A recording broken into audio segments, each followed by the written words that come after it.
اعوذ باللہ من الشیطان الرجیم بسم اللہ الرحمن الرحیم رب اشرح لی صدری ویسر لی امری واحلل عقدۃ من لسانی یفقهوا قولی۔ عزیز ساتھیو، ماؤ بہنوں، السلام علیکم رحمۃ اللہ وبرکاتہ۔ خواہش نفس کو اپنا خدا بنا لینا، انشاءاللہ اس عنوان کے تحت آج ہم کچھ اپنا حاصل مطالعہ آپ کے سامنے رکھنے کی کوشش کریں گے۔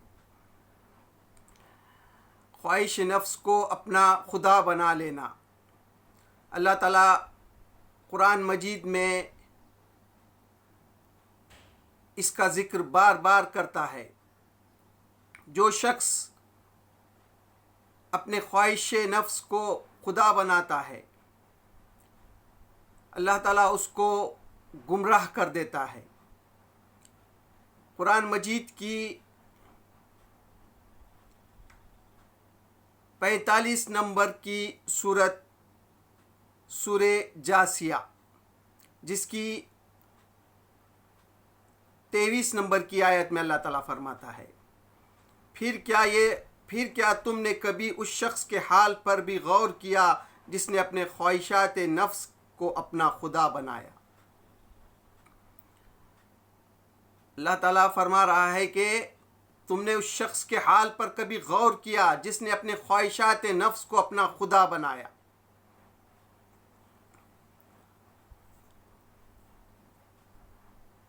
خواہشات نفس کو اپنا خدا بنانے کے مولانا مودودی علیہ رحمہ تفہیم القرآن میں بڑی تفصیل سے لکھتے ہیں کہ انسان جو ہے صرف کسی بھوت کی پوجا کرتا ہے یا کسی مورتی کی پوجا کرتا ہے تو اسی کو ہی پوجا پرستش نہیں کہا جاتا، بلکہ جو اپنے خواہشات کی پیروی کرتا ہے، بھلے ہی وہ بھوتوں کی پوجا نہیں کرتا، بھلے ہی کسی مورتی کی پوجا نہیں کرتا، لیکن اپنے نفس کی خواہش کے پیچھے چلتا ہے، وہ شیطان کے راستے پر چلتا ہے، طاغوت کے راستے پر چلتا ہے، وہ شیطان کی پیروی کرتا ہے۔ اسی طرح اللہ تعالیٰ جو ہے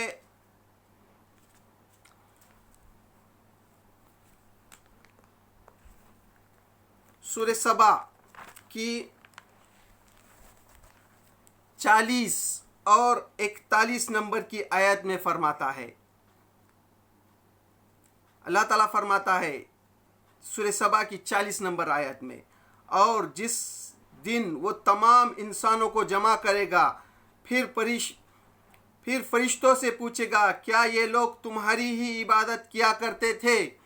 اللہ تعالیٰ قیامت کا ذکر کرتا ہے اس آیت میں کہ اللہ تعالیٰ جب تمام انسانوں کو جمع کرے گا تو فرشتوں سے پوچھے گا، کیا یہ لوگ تمہاری عبادت کیا کرتے تھے؟ فرشتے جواب دیں گے، کیا یہ لوگ تمہاری عبادت کیا کرتے تھے؟ تو وہ جواب دیں گے، پاک ہے آپ کی ذات، ہمارا تعلق تو آپ سے ہے، نہ کہ ان لوگوں سے۔ فرشتے کہتے ہیں کہ اللہ آپ کی ذات پاک ہے، ہمارا تعلق تو آپ سے ہے، ہمارا ان انسانوں سے کیا تعلق ہے؟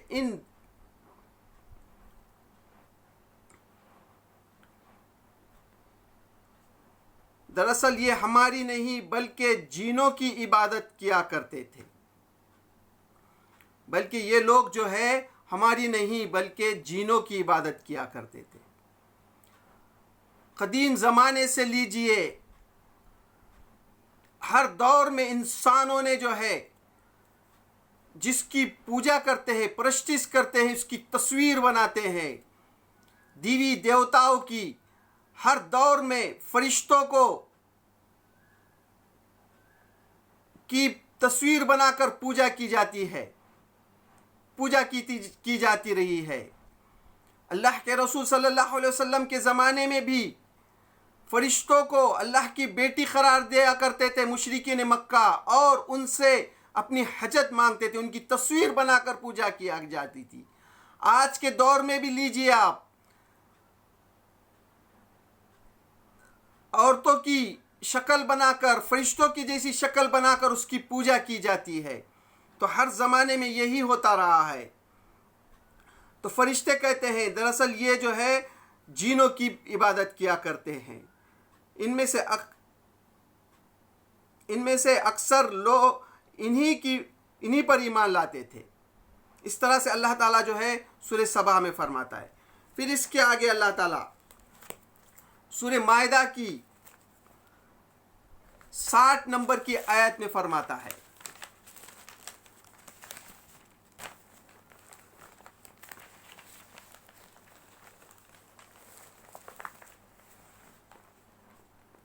وہ جن پر خدا نے لعنت کی، جن پر اس کا عذاب ٹوٹا۔ اللہ تعالیٰ فرما رہا ہے کہ جن پر اللہ نے لعنت کی، جن پر اللہ کا عذاب ٹوٹا، جن میں سے بندر اور سور بنائے گئے۔ اللہ تعالیٰ یہاں جو ہے ان لوگوں کا ذکر کر رہا ہے۔ اللہ تعالیٰ جس پر لعنت کی قرآن مجید میں کہتا ہے وہ کون لوگ ہیں؟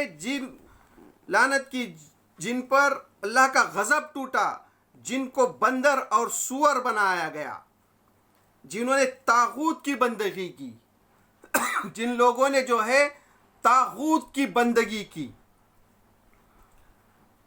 ان کا درجہ بندگی کی، یعنی اللہ تعالیٰ ان پر لعنت کرتا ہے۔ ان کا درجہ اور بھی زیادہ برا ہے اور وہ سیدھے راستے سے بہت زیادہ بھٹک گئے ہیں، اور وہ لوگ جو ہے سیدھے راستے سے بہت زیادہ بھٹک گئے ہیں۔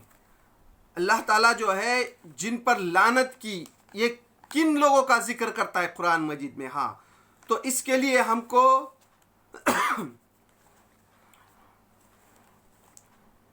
سورہ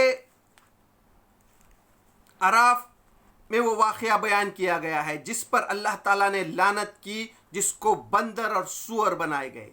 یہ بنی اسرائیل کی قوم، یہودیوں کی قوم تھی، یہودی تھے، جن کو اللہ تعالیٰ نے سبت کا دن دیا تھا کہ سبت کے دن تم جو ہے صرف اور صرف میری عبادت کرنا، اللہ کی عبادت کرنا۔ اس دن کو اللہ تعالیٰ نے سبت یعنی ہفتے کے دن کو خاص مقرر کیا تھا کہ اس دن جو ہے تم کوئی کاروبار نہیں کرو گے، کوئی تجارت نہیں کرو گے، صرف اور صرف اللہ کی بندگی کرو گے۔ لیکن انہوں نے اس احکام کی خلاف ورزی کی، طاغوت کی بندگی کی، یعنی اس وقت انہوں نے کوئی بھوت پرستی نہیں کی تھی، کوئی بھوت بنائے نہیں تھے، بلکہ انہوں نے کیا کیا تھا؟ اللہ کے احکام کی خلاف ورزی کی، کھلم کھلا خلاف ورزی کی۔ آپ سورہ اعراف کو میں وہ واقعہ ہے، آپ مطالعہ کیجئے، تفصیل سے بیان کیا گیا ہے اس میں کہ اللہ تعالیٰ جو ہے نے جو حکم دیا تھا کہ تم جو ہے ہفتے کے دن صرف اور صرف اللہ کی عبادت کرنا، اس دن تجارت کاروبار نہیں کرنا، لیکن ان لوگوں نے اس احکام کی خلاف ورزی کی اور طاغوت کی بندگی کی۔ یعنی یہ بھی جو ہے بت پرستی کہا گیا ہے۔ اللہ تعالیٰ نے یعنی طاغوت کی، شیطان کی عبادت کرنا، اپنے خواہش نفس کی عبادت کرنا، یہ بھی جو ہے طاغوت کی بندگی ہو گئی۔ تو اسی طرح پھر اللہ تعالیٰ نے ان پر عذاب نازل کیا، ان کو بندر اور سور بنایا۔ اس قوم میں 3 گروہ ہو گئے، ایک جو ہے کھلم کھلا نافرمانی کر رہا تھا، اور ایک گروہ جو تھا وہ عبادت کرتا تھا اور کہتا تھا کہ ہم کو حکم ہے اس لیے صرف ہم رکیں گے، لیکن تیسرا گروہ جو تھا وہ کہتا تھا کہ ہم ان کو بھی روکیں گے جو کھلم کھلا اللہ کے احکام کی خلاف ورزی کر رہے ہیں، اور خود بھی رکیں گے۔ تو اللہ تعالیٰ نے دونوں گروہ کو پر عذاب نازل کیا، بندر اور سور بنایا، اور صرف تیسرے گروہ کو بچایا۔ اس طرح سے اللہ تعالیٰ جو ہے طاغوت کی بندگی کے لیے، خواہشات نفس کی بندگی کو بھی اللہ تعالیٰ شیطان کی بندگی کہتا ہے۔ پھر اسی طرح اللہ تعالیٰ جو ہے اس کے آگے قرآن مجید میں جو ہے سورہ یاسین کی 60 اور 61 نمبر کی آیت میں فرماتا ہے اللہ تعالیٰ، آدم کے بچوں، کیا میں نے تم کو ہدایت نہ کی تھی کہ شیطان کی بندگی نہ کرو، وہ تمہارا کھلا دشمن ہے۔ اللہ تعالیٰ جو ہے سورہ یاسین میں اللہ تعالیٰ فرما رہا ہے، کیا میں نے تم کو حکم نہیں دیا تھا کہ تم جو ہے شیطان کی بندگی نہ کرو، وہ تمہارا کھلا دشمن ہے، اور میری ہی بندگی کرو، یہ سیدھا راستہ ہے۔ یعنی اللہ جو ہے صاف صاف کہہ رہا ہے کہ آدم کے بچوں، یعنی پورے نوع انسانیت کو خطاب کر کے اللہ تعالیٰ فرما رہا ہے، کیا میں نے تم کو حکم نہ دیا تھا کہ شیطان جو ہے تمہارا کھلا دشمن ہے۔ اب ہم کو یہاں سمجھنا چاہیے کہ شیطان جو ہے انسان کا کھلا دشمن ہے۔ ہمارا دشمن صرف اور صرف شیطان ہے، اور اس نے جو ہے اللہ سے وعدہ لیا ہوا ہے، کیونکہ یہ حسد کے بنا پر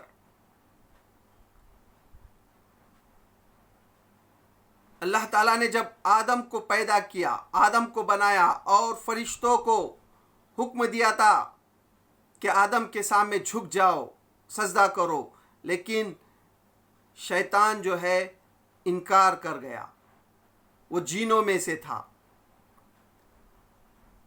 تو جب شیطان سے پوچھا گیا کہ تو نے سجدے سے کیوں انکار کیا، تو کیوں نہیں سجدہ کیا، تو اس نے کہا کہ تو نے مجھے آگ سے پیدا کیا ہے اور اس آدم کو مٹی سے، اسی حسد کے نے اس کو لے ڈوبا۔ تو ہمارا دشمن جو ہے صرف اور صرف شیطان۔ اللہ تعالیٰ کہتا ہے کہ تمہارا کھلا دشمن شیطان ہے۔ اب اس نے وعدہ لیا اللہ سے کہ تو نے جس انسان کی وجہ سے مجھے ذلیل کیا ہے، میں اس کو بہکاؤں گا۔ اللہ تعالیٰ نے کہا کہ میں تجھ سمیت، یعنی شیطان کے ساتھ، ان سب انسانوں کو جہنم سے بھر دوں گا۔ تو اب وہ ہر وقت جو ہے ہمارے ساتھ ہے، نفس میں ہے۔ اللہ کے رسول صلی اللہ علیہ وسلم کی بڑی پیاری حدیث ہے۔ اللہ کے رسول صلی اللہ علیہ وسلم نے فرمایا، ہر انسان کے ساتھ ایک شیطان ہوتا ہے۔ صحابہ رضی اللہ تعالیٰ عنہ جو ہر وقت اللہ کے رسول صلی اللہ علیہ وسلم سے سوال کیا کرتے تھے، ایک صحابی نے دھڑس کر کے اللہ کے رسول صلی اللہ علیہ وسلم سے فرمایا، کیا اللہ کے رسول آپ کے ساتھ بھی ہے؟ اللہ کے رسول صلی اللہ علیہ وسلم نے فرمایا، ہاں میرے ساتھ بھی ہے، لیکن میں نے اس کو مسلمان کر لیا ہے۔ اور ایک حدیث میں اللہ کے رسول صلی اللہ علیہ وسلم نے فرمایا، شیطان تمہارے رگوں میں اس طرح سے دوڑتا ہے جیسا تمہارا خون دوڑتا ہے۔ اس طرح سے جو ہے شیطان ہمارے ساتھ ہر وقت لگا ہوا ہے۔ شیطان کسی کو ہاتھ پکڑ کر برائی کی طرف نہیں لے جاتا، بلکہ صرف اور صرف وسوسے ڈالتا ہے، ہمارے دلوں میں وسوسے ڈالتا ہے۔ آج شیطان کو بڑے ہتھیار ملے ہیں، دنیا میں بہت آسان ہو گیا ہے اس کے لیے۔ پہلے جو ہے اس کو بہکانے کے لیے انسان کے ساتھ تو شیطان لگا ہی ہے، لیکن برائی جو تھی، پہلے انسان کو فحش فلمیں، برائی کو کرنے کے لیے جانا پڑتا تھا۔ جس طرح سے فحش فلمیں کے تھیٹر ہوتے تھے، لیکن آج سوشل میڈیا کا زمانہ ہے، موبائل آپ کے ساتھ ہے، ہر وقت آپ کے ساتھ نفس لگا ہوا ہے۔ آپ کو کہیں فحش فلمیں دیکھنے کو جانے کی ضرورت نہیں ہے، 24 گھنٹے آپ کے ساتھ ہے، آپ کے جیب میں ہے۔ آپ جب سوتے ہیں آپ کے ساتھ ہے، آپ کے گھر کے اندر ہے، روم کے اندر ہے۔ خواہشات نفس ہمیشہ ساتھ رہتی ہے. اب آپ کو فیصلہ کرنا ہے اس کا استعمال صحیح کاموں کے لیے کرنا ہے یا غلط کاموں کے لیے کرنا ہے. شیطان ہمیشہ انسان کا دشمن رہا ہے. آج اس کے لیے تو اتنا آسان ہے. واٹس اپ لیجئے, آپ یوٹیوب لیجئے, فیس بک لیجئے, سوشل میڈیا لیجئے. آپ ہر وقت جب آپ نہیں چاہتے ہوئے بھی جب آپ اس کو کھولتے ہیں تو آپ کے نظروں آپ کو وہ دکھائی دیتا ہے. تو آپ کو اس سے بچنا, کس طرح سے بچنا چاہیے, یہ آپ خود طے کر لیجئے. تو اس طرح سے شیطان ہر دور میں انسان کا دشمن رہا ہے. پھر آگے اللہ تعالیٰ فرماتا ہے اور اللہ نے علم کے باوجود, قرآن مجید کی سورہ جاسیہ کی آیت میں اللہ تعالیٰ آگے کیا فرما رہا ہے, اور اللہ نے علم کے باوجود اسے گمراہی میں پھینک دیا اور اس کے دل اور کانوں پر مہر لگا دی اور اس کی آنکھوں پر پردہ ڈال دیا. یعنی انسان کو علم کے باوجود, یعنی انسان سے کوئی غفلت میں برائی ہو گئی تو اللہ تعالیٰ معاف کرتا ہے. لیکن جس انسان کو علم ہونے کے باوجود اللہ تعالیٰ نے جس کو علم دیا, شعور دیا, اچھائی اور برائی کی سمجھ دی, گناہ اور نیکی کی سمجھ دی, اس کے باوجود جب وہ برائی کی طرف مائل ہوتا ہے, جب برائی کی طرف گر جاتا ہے, اللہ تعالیٰ اس کے پر مہر لگا دیتا ہے. مثال کے طور پر سمجھیے آپ, یعنی اللہ تعالیٰ جو ہے اس کے آنکھ پر پردہ کس طرح سے ڈالتا ہے. آپ کو معلوم ہے کہ سودی کاروبار حرام ہے, لیکن خواہش نفس کے واسطے آپ جو ہے اس میں اگر مبتلا ہو گئے تو آپ جانتے ہیں کہ وہ حرام کام ہے, لیکن اپنے خواہشات نفس کی وجہ سے اس میں پھنسے ہی چلے جاتے ہیں. تو اس طرح سے اللہ تعالیٰ جو ہے دل پر پردہ ڈال دیتا ہے. اللہ تعالیٰ کس طرح سے پردہ ڈالتا ہے, اس کو ہر آسان زبان میں سمجھ لیجئے آپ. ہر مسلمان کو یہ معلوم ہے کہ نماز فرض ہے, 5 وقت اس کی کانوں میں آواز گونجتی ہے اللہ اکبر کی. مؤذن جب اذان دیتا ہے, مسجد کے قریب گھر ہے, 5 وقت کانوں میں آواز گونج رہی ہے, حی علی الصلاۃ حی علی الفلاح, آؤ نماز کی طرف, آؤ کامیابی کی طرف. لیکن اس کے کانوں پر پردہ ہے, کامیابی کی طرف نہیں آتا, نماز کی طرف نہیں آتا. اس طرح سے اللہ تعالیٰ پردہ ڈالتا ہے. اس کا دل جو ہے تو اللہ کی طرف آنے سے شیطان اس کو روکتا ہے, اسے خواہش نفس اس کو روکتی ہے. یہ ہے خواہش نفس کی بندگی. یعنی اللہ تعالیٰ جو ہے انسان کو دنیا میں صرف اور صرف اختیارات کی آزادی دی ہے کہ بندہ جو ہے کسی کو اللہ تعالیٰ زبردستی نہیں کرتا, صرف اپنے اختیارات کے باوجود وہ اللہ کی بندگی کرتا ہے یا طاغوت کی بندگی کرتا ہے.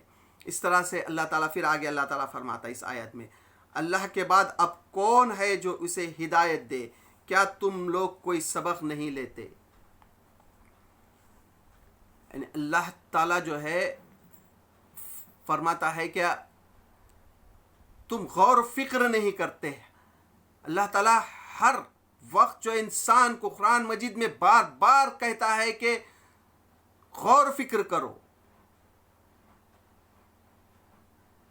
اور انسان کو اگر خواہش نفس کی خواہش سے اگر کوئی چیز بچا سکتی ہے تو وہ ہے صرف اور صرف آخرت کا خوف، موت کا ڈر۔ موت تو سب کو آنی ہے، لیکن اس کے بعد جو ہے آخرت میں جو حساب کتاب ہوگا، دنیا میں جو بھی وہ اعمال کرے گا، اچھے برے اعمال، اس کا حساب اللہ کے پاس دینا ہوگا۔ ایک ایک اعمال کا حساب اللہ تعالیٰ لے گا اور اسی کے مطابق اللہ تعالیٰ آخرت میں فیصلہ کرے گا۔ جب تک یہ خوف نہیں ہوگا، انسان جو ہے اپنے خواہش نفس سے نہیں بچ سکے گا۔ تو اس طرح سے اللہ تعالیٰ جو ہے جو لوگ خواہش نفس کو اپنا خدا بنا بیٹھے ہیں ان کے لیے قرآن مجید میں کئی مقامات پر اللہ تعالیٰ فرماتا ہے کہ